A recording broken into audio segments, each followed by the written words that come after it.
All right, we got the frame in. Kind of a tight fit, but I got it in there. Looks pretty good. And I did it on 20-inch centers. And the reason being, I got to put some rigid foam that I had left over from the kiln. I'll be using that to insulate in here, and I got to cut it in strips. And since this is not for structure, there's no sense in using excess of 2x3s and making too many insulation cuts. And I can get away with just doing 20-inch centers right here. And now we'll come in here and drill some pilot holes through the timber and into the steel post behind it and run us some bolts in there and secure this frame to the building. All right, guys, let me share something with you here. This may help some of you guys out. Now, something I've struggled with over the years is finding a good quality drill bit. And this is not a commercial for these guys or an endorsement. I doubt they even know who I am. I just bought these off Amazon, and like everybody else does. Chucky 2009, one of my favorite channels on YouTube, he actually recommended these about a year ago, and that's how I heard about them. But these are, without a doubt, the best drill bits that I have found, and they're made in the USA. I can't remember where they're made at exactly, but they're made by the Norseman Drill and Tool Company. Norseman as in like the Viking heritage name Norseman. I'm assuming that's what they're referring to because the lid of it here has like a Viking helmet going on. So these are for wood and metal both, and they come in this really cool little sustainer. It actually looks like a little mug. You know, it actually has a clip on it. Keep them organized, and it has the sizes printed right beside every hole. But these things are fantastic, and they're like, gosh, I think it was like $100 plus shipping for this. And I'll leave a link down below to the site that sells them. Amazon did have them. If they don't have them, I'll leave a link down to the Norseman site. But these things are great. I love them. I use them every time I have to drill something out. They never fail on me. They never heat up. They never break. And I just bought the regular store-bought ones at Lowe's and Home Depot for years. And they failed every time. They wouldn't last for long. They would break on me. And these things are just really nice. They're expensive, but they're well worth the money. I just want to share that real fast because I meant to show these on the channel in the past. I kept on forgetting to show them, but these are super handy right here. I can't brag on them enough. And out of the tools that I use here in the shop that I wouldn't want to be without, this set of drill bits is one of them right here. Got some smaller bits out because I got a large bolt here we're putting in there. So I want to work my way up to that diameter. Probably do about 2 holes to get where I want to be. And see how we do. It's a good idea to always do a pilot hole when you're using these right here into metal. Because if you try to screw that right into the metal with no pilot hole or nothing going on, it's just going to break right off and burn up. And this is some really hard metal in this shop here. I found that out the hard way when I was building the walls back in the winter. Here's another detail with the spray foam on the ceiling. When they installed that, I had them come down the sidewalls an extra 12 inches. That way it would meet my 8-foot walls when I had them built.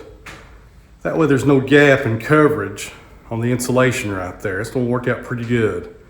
Over on this wall right here that I've done in the winter, you can see how it's gonna look when the wall is finished. As you can see, there's no gap right there, no metal showing. So I got a little light coming through right there. You're going to spray foam that.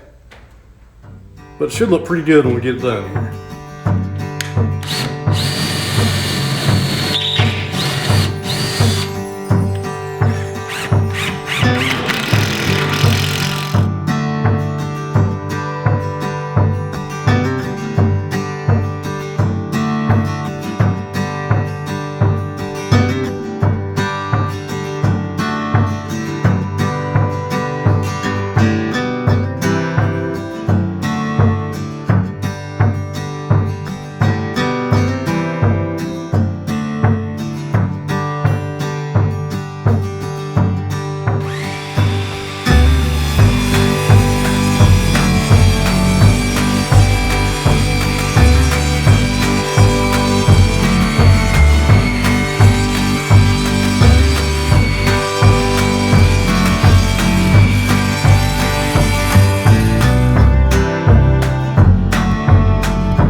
good. It's looking better in here already.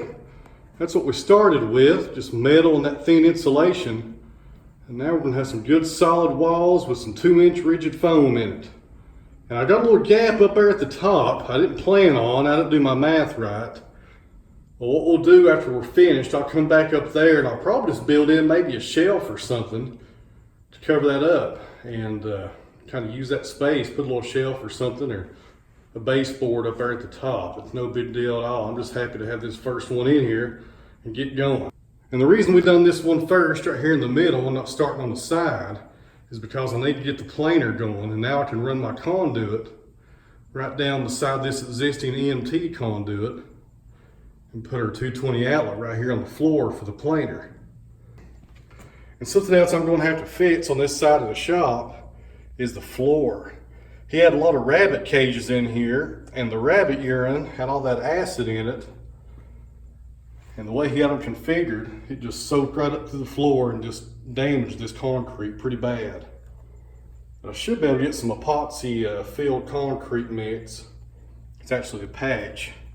And hopefully fix all that in there and get it up to level with the rest of the floor. So we'll come back tomorrow and finish this section up and go ahead and paint it and run our conduit down so we can have our outlet. And then go ahead and get the planer back up and running, because I've got a gate to build and a lot of projects going on. I need this planer up and running. So thanks for watching, guys, and we'll see you back here tomorrow.